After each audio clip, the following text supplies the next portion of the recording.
Hey, it's Shaggy, and welcome to another edition of the CoffeeCast from a very busy Wailuku Coffee Company. As you can hear, there's lots of sounds today, but there's also a lot of sights, because every single month, yeah, it's the moped guy.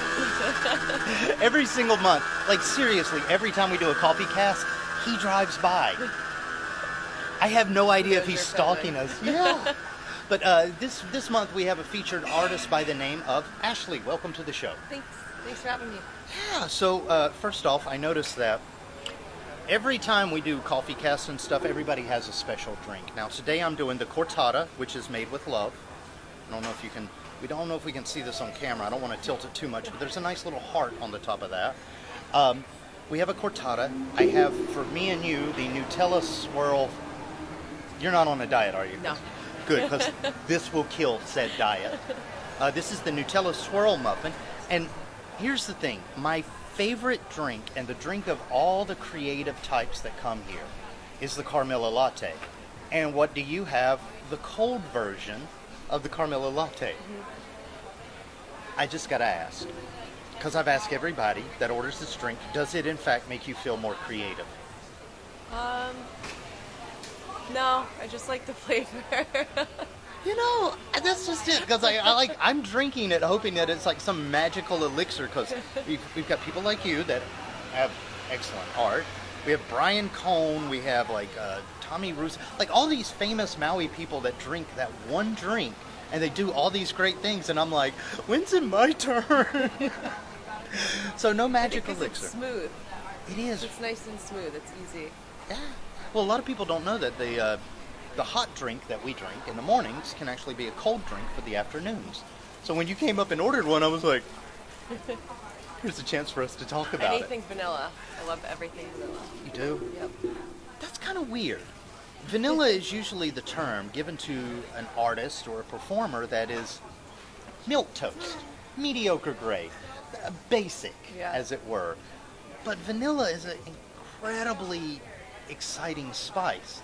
It takes years and years and years to fruit or bean. Mm-hmm. Then those beans have to be laid out in the sun, because it's a natural process, and hand turned a quarter of a turn 4 times a day. They're actually one of the hardest spices in the world to make. But yet when we talk about vanilla, vanilla's the word for boring. Yeah. I don't think so though. Now, with vanilla though, it does kind of have a quality to it when we're talking about art. And yours, I think we could more call Neapolitan. There's a lot of mixture of styles of the stuff that we see on the walls here. So first off, I want to ask, are you reincarnated Jackson Pollock? No. Good. He was a little crazy. Aren't we all? Do you have to be crazy to do good art? I think maybe slightly. Slightly? Yeah. So what is the crazy thing that you do? Do you have like a glitter room at your house or something? I love glitter. Oh. See? Eco-friendly glitter. Yes. So that's another thing. Art is one of those things that can bring awareness. And I'm looking at yours, and it brings up feelings. But is there a central message to it? Because I think with yours, especially in the realm that you work, which seems to be kind of a abstractism, it's really open for the viewer's interpretation. So I came here yesterday. I tried to do the art gallery thing. I got a Carmilla latte and walked around, kind of looked at stuff, and I was like, these invoke a lot of expansive, kind of out there, ethereal feelings. Mm-hmm. What is it that you're feeling when you're putting this paint to canvas here? So I grew up with a lot of depression and anxiety, and art was my way of releasing that. So if I get into a mood, I kind of turn into a canvas now instead of unhealthy habits. Like radio? I don't think that's unhealthy. I'm going to tell you, there's so much stuff that I have done to fight my own depression that involved radio. It is something that you throw yourself into. It's kind of like when you have that creative expression, negative emotions that you have, and you don't really have any power to do things harmful to you because you're like, I have an avenue for you to go. Here it is. It took a long time for me to really figure that out. It's cathartic. It's almost like its own therapy. Mm-hmm. So, besides not having a therapist and instead having a killer art career, I do want to ask, though, because the color schemes, that's kind of what I thought. Some pictures felt brighter and sunnier and like almost ecstatic feeling. But then some come from a place where you're looking at it, and like I said, there's no concrete imagery, there's no like grim reapers or any, but you just feel looking at it, it's like, this might have come from a different emotion. So, some pieces I'll look at something, for instance, it's not here, this particular piece I'm talking about, but I collect different things, and dead things happen to be one of them, and I have a butterfly in a frame. Oh. And I was really infatuated with this butterfly, so I took the colors in that and put them on canvas, and that was my inspiration for that one. It was neon colors, black, a little bit of everything. But then, I guess other ones, it's just whatever I'm feeling, I'll just look at the colors I have. So some pieces are based on a certain object I'm looking at, others are just out of my mind. Because the thing is like, one, I didn't know that necromancy could be a hobby, but congratulations on that. But two, I mean, that's got to be a very unusual thing to explain to people. It's like, oh, this piece come from a dead thing that I found. Dead things inspire me. Do you ever find yourself like trying to censor the way that you describe your art? I'm not a very censored person. If you meet anybody that knows me. Yeah. So there's just like you, some loud music, a lot of bad language, and Very then raw. art. Yeah. Now, that's something too, is because a lot of people, sound can be translated to colors. Mm-hmm. And that's something that it's... Music. Yeah, music. A lot of music. A lot of music. And in this piece here, on the bottom corner, it's the white piece with kind of it's a darkish scheme, but there's a lot of white empty spaces in that. Mm-hmm. I actually hear music when I see that piece. What do you listen to when you're making some of these? The Disco Biscuits. Disco Biscuits? Them, or that is when I really need to get in the mood. That's a weird mood, Disco Biscuits. Yeah, they're fun. You should listen to them. They're weird. They're weird. You're talking to a guy named Shaggy. But then I about listen to weird. like blues as well, so it just depends on my mood. So you're more of a Muddy Waters, or? Yeah. And then I really love Devil Makes Three, bluegrass. Oh. They're amazing, one of my favorites. Man, I know certain artists, they like to listen to kind of the moodier, broodier stuff when they're doing, because it seems to kind of put you in that headspace. Do you have to have an outside stimulus to get you in your headspace, or is it just something that you just walk into? Depends on my mood. Some days I won't want to do anything, other days I'll wake up and start. So. Just like, I have to create! Yeah. Wow. That's kind of a weird switch, isn't it? Yeah. You just wake up one day and you're like, Nope. nope. But then other days it's like must create. Yep. Now, do you ever have, and I'm gonna try to make this question as polite as possible, but do you ever have a finishing move? Like when you're done, because like I said, art is an expression. It's kind of a catharsis. It's almost an experience. So at the end of it, do you have almost like a runner's high or a big feeling that comes out where you're like, it is done? Yeah.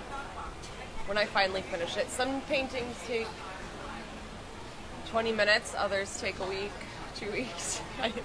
So whenever I feel that it's done, I just never know when it's going to be done. Could come out quick, it could take me a little bit. Yeah, I mean, if you were drawing like fruit bowls and stuff like that, it's like, well, as soon as everything's I on don't the have the canvas. patience for that. You know? I used to do sunsets. That was my big thing. And how this style came along for me was I got mad at a sunset, so I threw paint on it. You got mad at nature itself. Just my painting. I couldn't seem to finish this one. I wasn't getting anywhere in my eyes, and I just threw paint and somehow created one of these, which led to Others that So people were loving them, so I kept doing them. So after a while, you were like, wow, people really like my anger. Yeah. I never know anybody to make an emotion profitable. You're like, It's working right now. It's art. Well, I know you're featured here all month long, but you also sell pieces, right? Yes.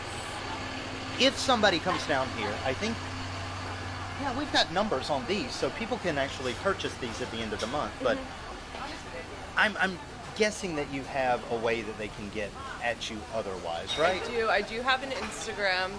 I just started it, so bear with me. It's in the works, but I do let people contact me through that. It's A Russo Arts.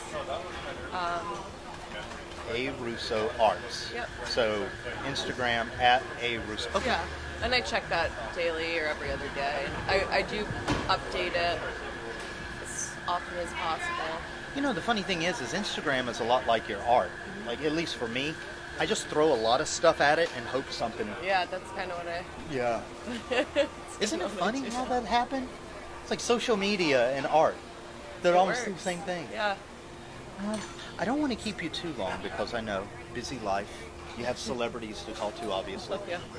You know, parties to attend, I'm guessing. Got a lot of work later.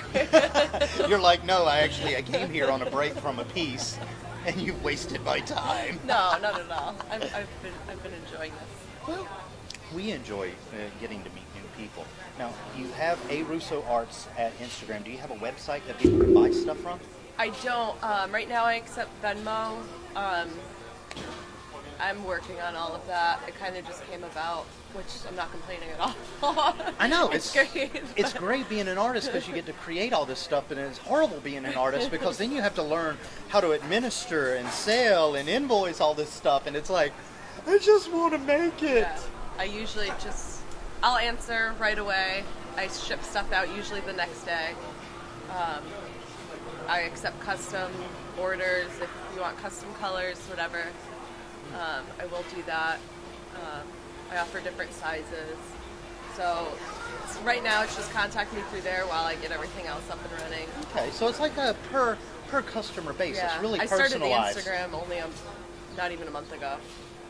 I was doing it off my own personal site, off my own personal Facebook and Instagram, and then it's like I should go a little more legit. Once again, things that artists don't think about. We're just like, la la la la la la la la. What do you mean I have to tell other people about this?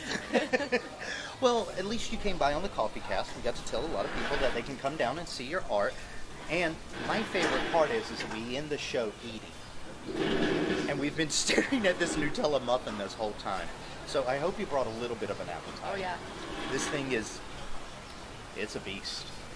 So look her up. It's A Russo Arts, Yep. A Russo Arts on Instagram, and you can do all your orders there. And all for the month of July, you can come down and see all of her art displayed here. If you run into her in person, you just tell her to hold her art up because I've noticed. Hey, till the next time on the CoffeeCast, guys, take it easy and then come down here and try. This is a cortada And a also, Nutella. Oh, yeah. a percentage of every painting is being donated to Hawaii Wildlife Fund. So it's going Artful towards and responsible. slightly. I wouldn't go that far. You're like, slightly. Remember, I listen to Disco Biscuits and create out of anger. But come down and check it out, especially because now that we know that it's a part of the Hawaii wildlife, that's a big issue to us. So thank you for doing that.